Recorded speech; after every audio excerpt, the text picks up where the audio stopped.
Target salute guys, आज हम class 11 civics chapter 1 करने जा रहे हैं। अगर आप सिविल सर्विसेज एग्जाम की तैयारी कर रहे हैं, स्टेट सर्विस कमीशन की तैयारी कर रहे हैं या फिर सीडीएस, एफकैट, बैंक पीओ इन सब एग्जाम्स की तैयारी कर रहे हैं तो आपको मालूम है कि 6 to 12 एनसीईआरटी बोला जाता है, आपको कंप्लीट करना चाहिए। लेकिन क्योंकि 6, 7, 8 में जो चैप्टर्स पढ़ाए जाते हैं वो काफी बार 9, 10, 11, 12 में रिपीट होते हैं और ज्यादा इलेबोरेट वे में पढ़ाए जाते हैं। तो अगर आप और चीजें पढ़ने के साथ साथ 9 to 12 की जो एनसीईआरटी है उसको बहुत अच्छे से कंप्लीट कर लेंगे तो आपका सिलेक्शन कोई नहीं रोक सकता। और इन सारे एग्जाम्स का एक बहुत ही ज्यादा इंपॉर्टेंट टॉपिक है कॉन्स्टिट्यूशन ऑफ इंडिया। तो आज क्लास 11 सिविक्स की जो कॉन्स्टिट्यूशन पे बेस्ड बुक है उसका हम चैप्टर 1 करने जा रहे हैं, कॉन्स्टिट्यूशन व्हाई एंड हाउ। पहले हम डिस्कस कर लेते हैं कि इसमें हम क्या पढ़ने वाले हैं। ये बेसिकली आपको एक इंट्रोडक्शन देगा to the constitution of India. आपको समझ में आएगा कि गवर्नमेंट की जो स्ट्रक्चरिंग होती है, जो फंक्शंस होते हैं वो कॉन्स्टिट्यूशन से कैसे डिराइव किए जाते हैं, और कुछ बेसिक क्वेश्चंस का आंसर मिलेगा जैसे कि what is a constitution, what does it mean, society को उसकी जरूरत क्यों होती है, कॉन्स्टिट्यूशन पावर को कैसे एलोकेट करता है सोसाइटी में, और जो कॉन्स्टिट्यूशन ऑफ इंडिया है वो कैसे बना था। तो ये कुछ सवाल हैं जो आज हम आंसर करने वाले हैं आपके लिए। और जैसा कि हमारा स्टाइल है, एकदम सिंपल फॉर्मेट में, इस तरीके से कि आपको फिर रटना ना पड़े, चीजें बहुत ही अच्छे से समझ में आ जाए, उस तरह से हम इस टॉपिक को कंप्लीट कर लेंगे। तो चलिए शुरुआत करते हैं इस पॉइंट से कि कॉन्स्टिट्यूशन की जरूरत ही क्यों है, व्हाई इज इट रेलिवेंट। अब पॉइंट ये है साहब कि अगर बहुत तरह के लोग जो हैं, अगर उनको एक साथ रहना है, को एग्जिस्ट करना है, तो आपको सोसाइटी में कुछ बेसिक रूल्स की जरूरत है। A simple fact, basic rules होने चाहिए फॉर पीपल टू को एग्जिस्ट, जिससे अलग अलग तरह के लोग साथ में रह पाए। और यहीं पे पिक्चर में आता है कॉन्स्टिट्यूशन। किसी भी ग्रुप को, किसी भी ग्रुप ऑफ पीपल को कुछ बेसिक रूल्स की जरूरत है जो पब्लिकली बनाए गए हो और सारे मेंबर्स को मालूम हो ग्रुप के। और यही काफी नहीं है कि रूल्स एग्जिस्ट करें। एक और पॉइंट बहुत इंपॉर्टेंट है, रूल्स हैं वो तो ठीक है, लेकिन रूल्स इन्फोर्सेबल भी होने चाहिए। अगर रूल्स तोड़ने पे कोई सजा ना मिले या ये देखने वाला कोई ना हो कि रूल्स फॉलो हो रहे हैं या नहीं, तो रूल्स का मतलब ही क्या रह गया। और यहीं पे पिक्चर में आता है कॉन्स्टिट्यूशन, क्योंकि कॉन्स्टिट्यूशन हमें वो रूल्स प्रोवाइड करता है जिससे हमारा नेशन जो है वो फंक्शन कर सके। और इसीलिए हम कहते हैं कि कॉन्स्टिट्यूशन के जो रूल्स हैं वो लीगली इन्फोर्सेबल है, जो ये इंश्योर करते हैं कि सब लोग रूल्स फॉलो करेंगे और जो नहीं फॉलो करेगा उसके अगेंस्ट लीगली एक्शन लिया जाएगा। तो इसी से हमें मालूम पड़ गया, इन्हीं पॉइंट से हमें मालूम पड़ गया the first function of the constitution. Basically हम कॉन्स्टिट्यूशन के 5 फंक्शंस पढ़ने वाले हैं, जिसमें से फर्स्ट है कि the constitution provides a set of basic rules that allow for minimal coordination amongst members of a society.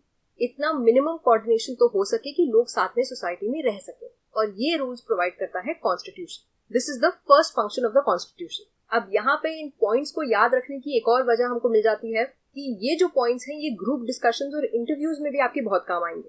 Constitution is a very popular topic जो ग्रुप डिस्कशंस में दिया जाता है, उसकी रेलेवेंस, उसकी इंपॉर्टेंस, उसके फंक्शंस, और वहां पे आप ये बातें बोल सकते हैं। तो सिर्फ एग्जाम पॉइंट ऑफ व्यू से नहीं, group discussion point of view से भी इन पॉइंट्स को समझिएगा। अब ये बात हमने समझ ली कि जो कॉन्स्टिट्यूशन है वो बेसिक रूल्स बनाता है जिससे सोसाइटी गवर्न हो सके। लेकिन अब ये कैसे डिसाइड होगा कि ये जो कॉन्स्टिट्यूशन में रूल्स लिखे गए हैं, कौन इसको बना या हटा सकता है, कौन इसको मॉडिफाई कर सकता है, ये पावर किसके पास है, हु गेट्स टू डिसाइड। क्योंकि ये डिसाइड करने से पहले कि सोसाइटी में रूल्स क्या होंगे, आपको पहले ये डिसाइड करना पड़ेगा कि इन रूल्स को बनाएगा कौन। That is the first question which come to mind. तो यहाँ पे कॉन्स्टिट्यूशन ही इसका आंसर देता है। ये स्पेसिफाई करता है कि जो बेसिक एलोकेशन ऑफ पावर है वो किसके पास होगा इन अ सोसाइटी। कॉन्स्टिट्यूशन में जो रूल्स लिखे हुए होते हैं उसके बेसिस पे डिसाइड होता है कि एक ऑनगोइंग प्रोसेस में, हमारी डेली लाइफ्स में जो रूल्स और बनाए जाते हैं या मॉडिफाई होते हैं वो करने का हक किसको है। सो इन दोनों चीजों का जो सोर्स है वो है कॉन्स्टिट्यूशन। और अगर हम सोसाइटी वाइज देखें तो कॉन्स्टिट्यूशन एक बहुत ही सिंपल चीज ले डाउन करता है। अगर एक मोनार्कियल सोसाइटी है जहाँ पे एक मोनार्क है, मतलब एक किंग या क्वीन रूल कर रहा है, तो उस केस में कॉन्स्टिट्यूशन कहेगा कि मोनार्क डिसाइड करेगा। ठीक है ना, वेरी सिंपल। जो हेड है, जो मोनार्क है, किंग या क्वीन, दे विल डिसाइड। अगर जो कॉन्स्टिट्यूशन है, जैसे कि ओल्ड सोवियत यूनियन का जो कॉन्स्टिट्यूशन था, यूएसएसआर का, वहां पे constitution give the power to one single party. एक सिंगल पार्टी ये डिसाइड कर सकती थी कि क्या रूल्स बनेंगे और वो कैसे इंप्लीमेंट होंगे। लेकिन आजकल की जो मॉडर्न सोसाइटीज हैं उसमें से maximum societies are democratic countries. तो इसलिए अगर डेमोक्रेटिक कॉन्स्टिट्यूशन है तो वो बेसिकली ये कहता है कि पीपल विल डिसाइड। तो सेकंड क्वेश्चन का भी आंसर हमें मिल गया कि maximum societies are democratic and that is why the constitution says that the people should decide. लेकिन कैसे, फिर से बड़ा क्वेश्चन है कि पीपल कैसे डिसाइड करेंगे। क्या वो खुद हर एक लॉ पे वोटिंग करेंगे? इसमें तो बहुत टाइम लग जाएगा, ये कैसे पॉसिबल है। तो फिर दूसरा ऑप्शन ये है कि वो खुद से रिप्रेजेंटेटिव सिलेक्ट करें।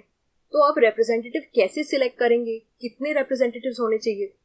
क्वेश्चंस अभी खत्म नहीं हो रहे हैं, बहुत क्वेश्चंस हैं जो कॉन्स्टिट्यूशन बनाने के पीछे जाते हैं। तो हम एग्जांपल लेते हैं यहाँ पे इंडियन कॉन्स्टिट्यूशन का, जो ये स्पेसिफाई करता है कि मैक्सिमम इंस्टेंसेस में, मैक्सिमम केसेस में पार्लियामेंट जो है हमारा, that gets to make laws. Parliament laws और पॉलिसीज बनाएगा, और पार्लियामेंट भी किस तरह से रन करेगा ये भी कॉन्स्टिट्यूशन में डिफाइंड है। तो अभी हमें ये बात समझ में आ गई कि रूल्स से पहले ये इंपॉर्टेंट है कि रूल्स बनाएगा कौन और उनको इम्प्लीमेंट कौन करेगा, किसके पास अथॉरिटी है, ये ज्यादा इंपॉर्टेंट क्वेश्चन है। तो अगर हम कह रहे हैं कि पार्लियामेंट के पास अथॉरिटी है रूल्स बनाने की, तो ये किसने डिसाइड किया? फिर से ये कॉन्स्टिट्यूशन ने डिसाइड किया। तो हमें इससे समझ में आ गया कि कॉन्स्टिट्यूशन सबसे ऊपर है और उसी की वजह से नेशन की जो वर्किंग है वो सही से हो पा रही है। तो रूल्स स्टेट करने के साथ साथ हमें मालूम पड़ गया जो सेकंड फंक्शन ऑफ कॉन्स्टिट्यूशन है वो ये है, it specifies who has the power to make decisions in a society. वो ये स्पेसिफाई करता है कि सोसाइटी में किसके पास पावर है डिसीजन मेकिंग का। वो ये भी डिसाइड करता है कि गवर्नमेंट कैसे बनाई जाएगी, मोनार्की है या डेमोक्रेटिक गवर्नमेंट है या एक सोवियत यूनियन स्टाइल की गवर्नमेंट है, किस तरह की गवर्नमेंट है और वो कैसे बनाई जाएगी, ये भी रूल्स आते हैं कॉन्स्टिट्यूशन से। लेकिन बात अभी यहाँ पे खत्म नहीं होती है। It is not only about giving power, it is also about limiting power. इसका क्या मतलब है? पब्लिक सर्विस कमीशन वाले लोग यहाँ पे ध्यान से सुनिएगा। कॉन्स्टिट्यूशन अगर किसी एक को या किसी गवर्नमेंट को ये पावर दे रहा है कि वो रूल्स बना सकते हैं और मॉडिफाई कर सकते हैं, तो कहीं ना कहीं उस पावर पे लिमिट भी कॉन्स्टिट्यूशन ही लगाता है, क्योंकि जो बिना लिमिट की पावर होती है वो बहुत डेंजरस होती है, ये सबको मालूम है। तो कुछ बेसिक रूल्स और लॉज हैं जिनको चेंज नहीं किया जा सकता, और जो बाकी रूल्स एंड लॉज पे एक लिमिट लगाते हैं, जो गवर्नमेंट को ये बताते हैं कि there are certain things which they can not modify. तो इससे हमें मिलता है the third function of the constitution, which is to set some limits on what a government can impose on its citizens. ये जो लिमिट्स हैं ये अपनी नेचर में एकदम फंडामेंटल होती हैं और इसीलिए इनको ट्रेसपास नहीं किया जा सकता। इनमें से सबसे कॉमन तरीका है to limit the power of the government is to set some fundamental rights. Democratic countries में जनरली सिटीजन्स के पास कुछ फंडामेंटल राइट्स होते हैं, जिन राइट्स को सिटीजन से नहीं लिया जा सकता। For example, freedom of speech, freedom of association, freedom to conduct a trade और बिजनेस। आप जो चाहें आप वो बिजनेस या ट्रेड खोल सकते हैं as long as that is legal. ये सब कुछ मैक्सिमम डेमोक्रेटिक कंट्रीज अपने सिटीजन्स को देती हैं, और ये जो फंडामेंटल राइट्स हैं ये गवर्नमेंट की पावर को लिमिट करते हैं कि इनको हार्म ना पहुंचे। लेकिन आपको ये ध्यान रखना होगा कि कुछ भी हमेशा के लिए नहीं होता। देयर आर सर्टेन सिचुएशंस जिसमें इन फंडामेंटल राइट्स को हटाया जा सकता है। फॉर एग्जाम्पल, कभी अगर नेशनल इमरजेंसी हो गई या कुछ और सर्कमस्टांसेस जो कॉन्स्टिट्यूशन स्पेसिफाई करता है, उसके अंडर में ये fundamental rights null and void हो जाएंगे और गवर्नमेंट इन फंडामेंटल राइट्स को हटा सकती है। सो बेसिकली अभी तक हमने 3 फंक्शंस ऑफ द कॉन्स्टिट्यूशन पढ़े हैं। कॉन्स्टिट्यूशन बेसिक रूल्स बनाती है सोसाइटी के, वो ये भी डिमार्केट करती है कि who has decision making power, और कॉन्स्टिट्यूशन ही इस पावर को लिमिट भी करती है। नेक्स्ट आते हैं हम फोर्थ फंक्शन पे। इसको जरा ध्यान से समझिएगा। काफी सारे जो पुराने कॉन्स्टिट्यूशंस थे वो सिर्फ 3 काम करते थे। जो अभी तक हमने 3 फंक्शंस डिस्कस किए बस वो काम करते थे। लेकिन काफी सारे कॉन्स्टिट्यूशंस जो 20th सेंचुरी में बने, जिसमें से इंडियन कॉन्स्टिट्यूशन भी एक है, ये जो कॉन्स्टिट्यूशंस हैं ये 1-2 काम और करते हैं, और उनमें से एक बहुत ही इंपॉर्टेंट काम है गवर्नमेंट को ऐसा फ्रेमवर्क प्रोवाइड करना जिसमें वो सोसाइटी की एस्पिरेशंस को पूरा कर सके। इस मामले में अगर हम बात करें तो जो इंडियन कॉन्स्टिट्यूशन जो है वो काफी इनोवेटिव है। सोसाइटी में अगर कोई भी ऐसी प्रैक्टिसेस या ट्रेडिशंस हैं जिनको गवर्नमेंट चेंज करना चाहती है, कुछ ऐसी चीजें हैं सोसाइटी में विच शुड गो अवे, तो उसके लिए भी कॉन्स्टिट्यूशन जो है वो गवर्नमेंट को इतना फ्रीडम देता है कि वो उससे रिलेटेड रूल्स एंड लॉज बना सके जिससे सोसाइटी की जो एस्पिरेशन है और बेटर बनने की और अच्छी बनने की वो पूरी हो सके। अगर सोसाइटी में कोई डीप एंट्रेंच्ड इनइक्वालिटीज हैं, किसी भी तरह की बुरी प्रैक्टिसेस हैं, तो गवर्नमेंट जो है वो पॉजिटिव मेजर्स ले सकते हैं, पॉजिटिव स्टेप्स ले सकते हैं इन इक्वालिटीज या डेप्रिवेशन को, इन प्रैक्टिसेस को हटाने के लिए। फॉर एग्जाम्पल, पहले के टाइम में इंडिया में जो डिस्क्रिमिनेशन होता था कास्ट के बेसिस पे, उससे सोसाइटी को फ्री कराने के लिए कॉन्स्टिट्यूशन ने इतना फ्रीडम दे रखा था गवर्नमेंट को कि गवर्नमेंट कैन टेक स्टेप्स जिससे कास्ट डिस्क्रिमिनेशन से सोसाइटी फ्री हो सके। इसी तरह से अगर हम साउथ अफ्रीका की बात करें तो वहाँ का कॉन्स्टिट्यूशन भी काफी सक्सेसफुल है और वो कॉन्स्टिट्यूशन भी वहाँ की गवर्नमेंट को ऐसा फ्रीडम देता है। फॉर एग्जाम्पल, वहाँ पे बहुत ही ज्यादा रेशियल डिस्क्रिमिनेशन होता था उनके पास्ट में, रेस के बेसिस पे, कलर के बेसिस पे डिस्क्रिमिनेशन होता था। तो उनका जो नया कॉन्स्टिट्यूशन बना उसमें गवर्नमेंट को इतना फ्रीडम मिला कि वो रेशियल डिस्क्रिमिनेशन को एंड करने के लिए स्टेप्स ले सके। तो हम ये कह सकते हैं कि जितने भी मॉडर्न कॉन्स्टिट्यूशंस हैं वो गवर्नमेंट की हेल्प करते हैं, गवर्नमेंट को इनेबल करते हैं ऐसे पॉजिटिव स्टेप्स लेने के लिए और उनको लीगली एनफोर्सेबल करने के लिए। कि मतलब अगर आप उन स्टेप्स को नहीं फॉलो करेंगे, अगर सिटीजन उन स्टेप्स को नहीं फॉलो करेंगे तो उनके अगेंस्ट लीगल एक्शन हो सकता है। ये वर्ड बहुत ज्यादा इंपॉर्टेंट है, I can't stress that enough. आपको ये मालूम होना चाहिए, इसका मतलब जो इनको नहीं फॉलो करेगा उसके अगेंस्ट लीगल एक्शन हो सकता है। ये जो 2 वर्ड्स हैं, लीगली इन्फोर्सेबल, आप जब कॉन्स्टिट्यूशन पढ़ेंगे तो ये वर्ड्स बार बार आपके सामने आएंगे, तो आपको इनका मतलब समझना होगा। तो जैसा कि हमने डिस्कस किया, कॉन्स्टिट्यूशन ये फ्रीडम देता है हमारी गवर्नमेंट को, और उसके साथ साथ जो हमारी कॉन्स्टिट्यूशन का प्रीएम्बल है या जो फंडामेंटल राइट्स हैं, जो डायरेक्टिव प्रिंसिपल्स हैं, ये सब भी इसमें सपोर्ट करते हैं। Therefore, we can say that the fourth function of the Constitution is to enable the government to fulfill the aspirations of a society and create conditions for a just society. Government को power मिलता है to fulfil the aspirations of a society.